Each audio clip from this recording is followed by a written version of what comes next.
So hi everyone. As I said earlier, I'm Camilla Burrow, the Chief Executive of Wild Oxfordshire, and Wild Oxfordshire is a local conservation charity with a vision for a more natural, resilient and biodiverse Oxfordshire for the benefit of everyone. And what Wild Oxfordshire does is we catalyse change by identifying where there's a need or a gap in conservation effort, convene partnerships so we can all work together on solving these problems, and then unlock opportunities for conservation activity by advising and inspiring people to take action for nature when they want to do so. We work in partnership with over 60 organisations, and we've got several projects going on as well. We have a community ecology work where we work with communities to help them bring the wild into their neighbourhood. We have the Evennode Catchment Partnership, which works together around the River Evennode and delivers natural solutions for flood management and also for increasing biodiversity. And we also work on the nature recovery strategy and putting nature at the heart of county strategy and planning. So the focus of Wild Oxfordshire and this briefing is how can we work together, all of us, to deliver nature's recovery in Oxfordshire? What do we need to do at the strategic level to get that recovery happening? And there's a definition of biodiversity in case you weren't aware of that.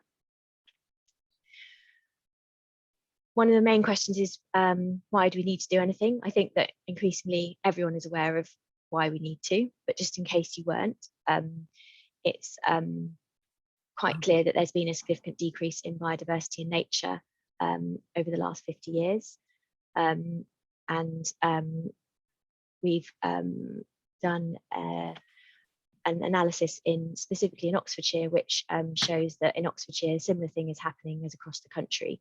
So there is definitely a need to do something to enhance nature in our beautiful county.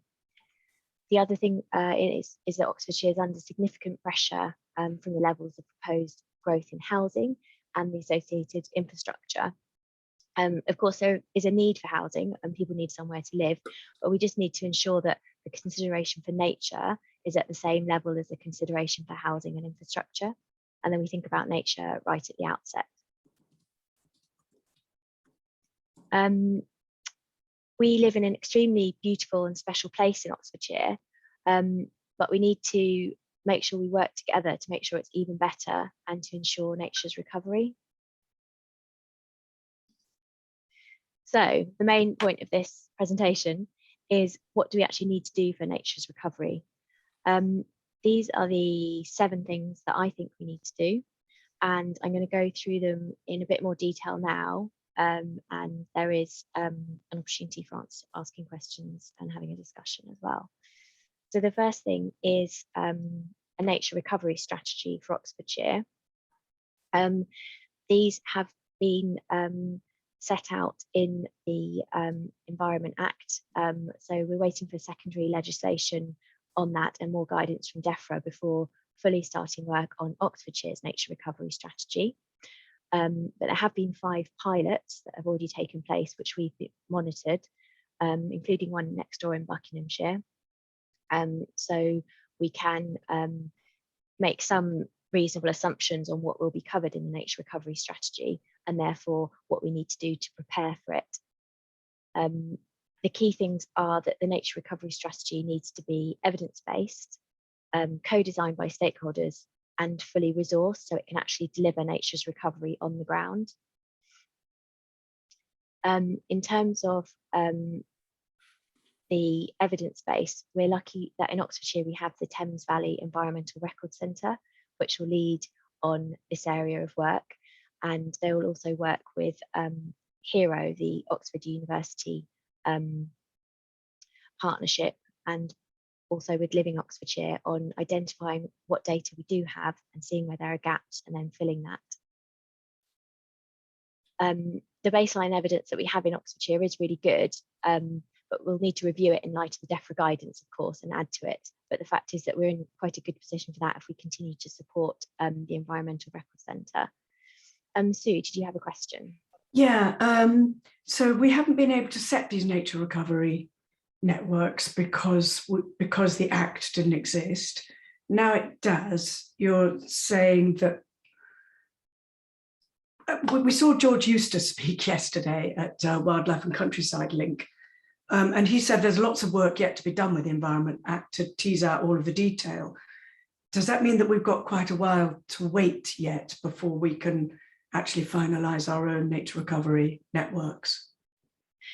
Yeah, we're envisaging that work on the nature recovery strategy properly would start in April 2022. There is some work to be done, you know, these things that come from national government take time, but in the meantime, we do know what needs to be done broadly for nature's recovery. So we can all carry on working to do that and also to prepare for the nature recovery strategy. Okay, so it might start in April 22 and what, end 3 months later, do you think?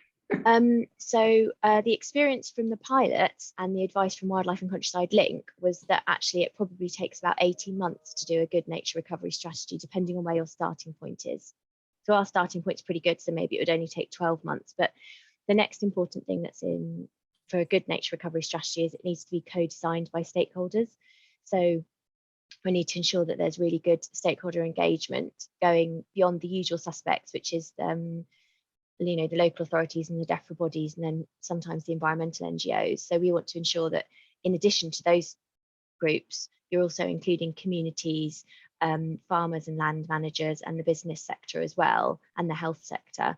So if you're engaging with stakeholders like that, you need to ensure that there's enough time to build up relationships with them so you can get the most out of that engagement. So that's something which we have started work on as well, in particular with in trying to engage with farmers and landowners in the business sector in preparation. And then the last thing that's really important is that we would actually, you need funding to deliver nature's recovery on the ground. And again, that's something which the sector has started to work on. So Trust for Oxfordshire's Environment are leading on a natural capital investment plan project to attract investment into a strategic facility to increase the natural capital of Oxfordshire through nature restoration projects. Initial work on that has started, and it may be that Living Oxfordshire helps with that as well. And the last thing is the governance of the nature recovery strategy. So it's likely that the responsible authority for producing the nature recovery strategy will be Oxfordshire County Council, but DEFRA is in conversation with those organisations at the moment, so we can't sort of be sure of that. So yeah, a bit more information on the evidence base and monitoring. It's really important that a strategy or anything else we do for nature's recovery is based on sound data. So this is some information about the Thames Valley Environmental Record Centre, which we're lucky to have in Oxfordshire. They cover Oxfordshire and Berkshire. And then, as I said earlier, Oxford University and Living Oxfordshire will also be important in helping with that. Sorry, I've not heard of Living Oxfordshire before. What is it? Sally, are you still here? Do you want to answer that? Sure. So Living Oxfordshire is Oxfordshire's living laboratory. It span out of a council initiative about 4 years ago. Basically, it's a network of local authorities. So we did have Cherwell, but they've left now. So it's Oxfordshire County Council, a range of PLC industries all the way down to SME. So different to where some local authorities are working with people like bioregional or green tech, Living Oxfordshire is more about test, collaborate and innovate.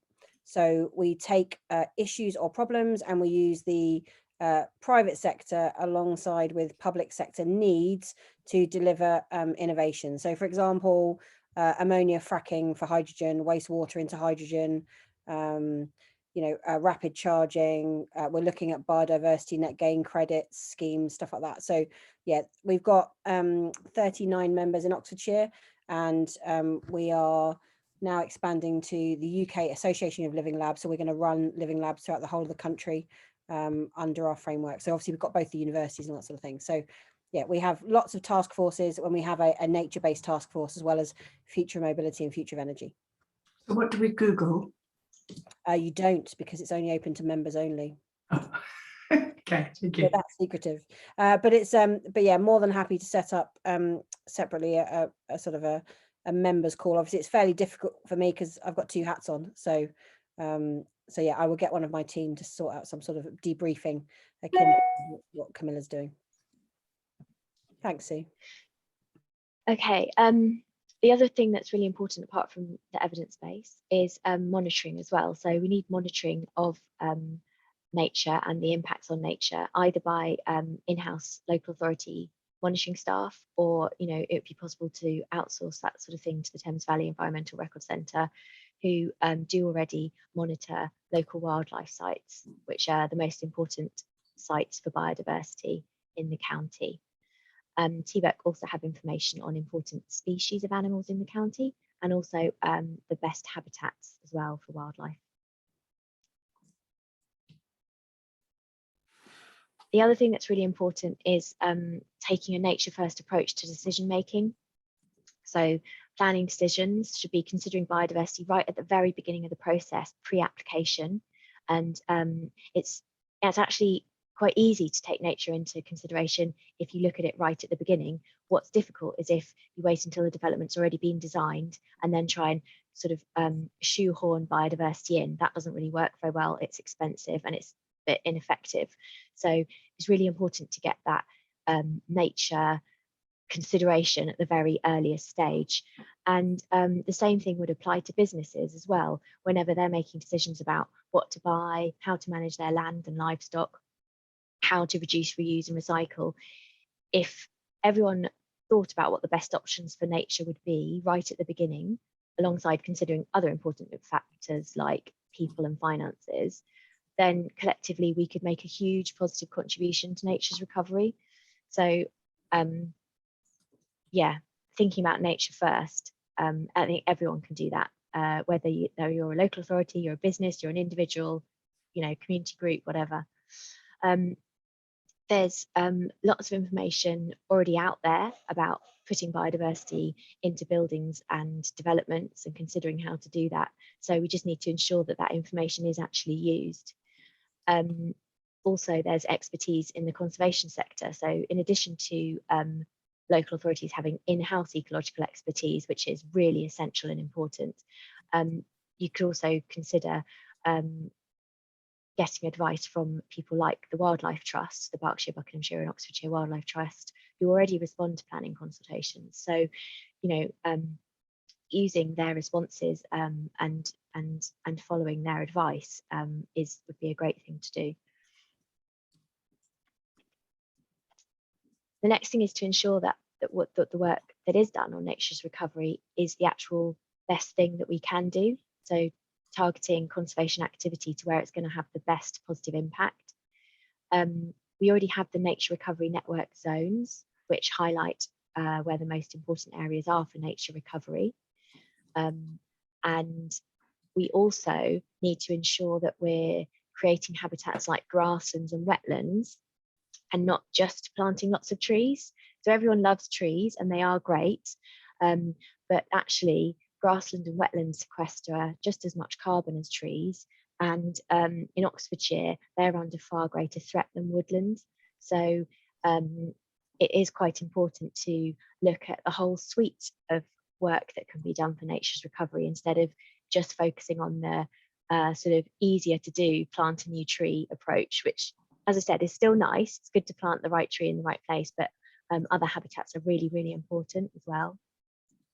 And then there'll be the odd few species of animal which need really special care and attention. So curlews, for example, which nest in grasslands, they need a particular focus to ensure that they are conserved. And that's why we have a specific project at Wild Oxfordshire looking at curlews and protecting the nests so that they can fledge their young. So there'll be other species that require that as well.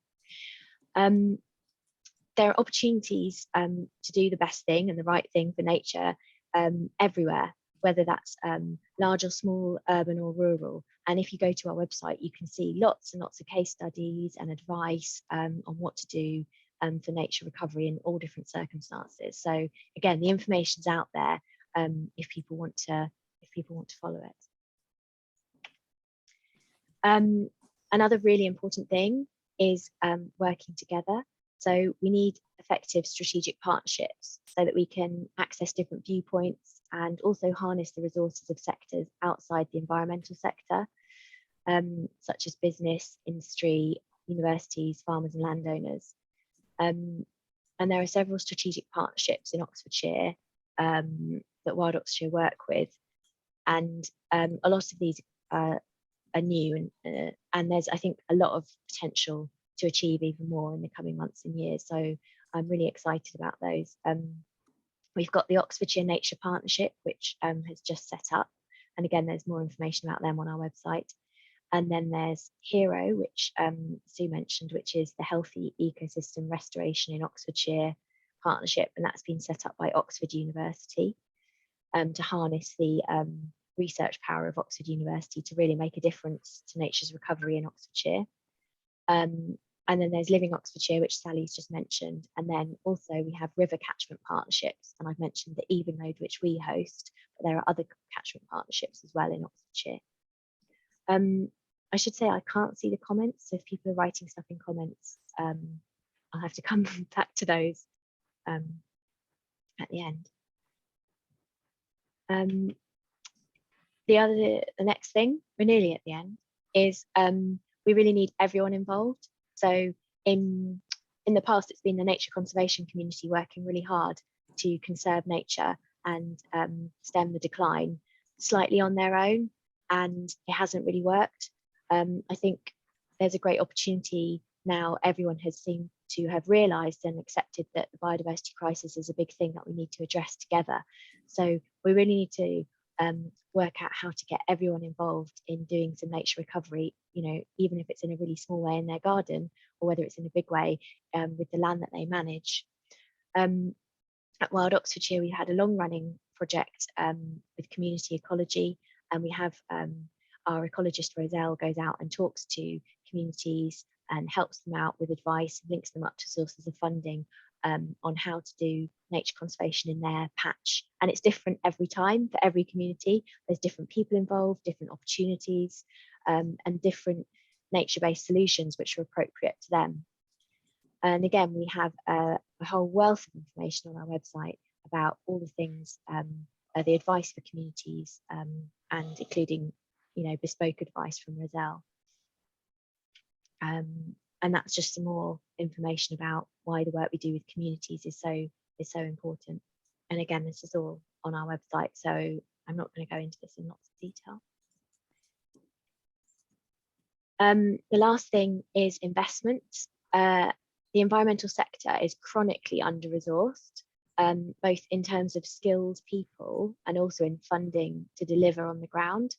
So we really do need more people involved, and we need additional funding streams. So we can't deliver nature's recovery using only charitable organisations and traditional funding bodies. It's just not going to work. So that's why the environmental sector, led by TOW in this case, are leading on this natural capital investment plan, and also looking at how we can harness biodiversity net gain so that the money from that is used in a strategic way and to deliver the best outcomes for nature. So that's the end. I told you it wasn't that long. I hope it wasn't too much of a brain dump for everyone, but I will end the slideshow now, and then we can have a discussion, questions, etc.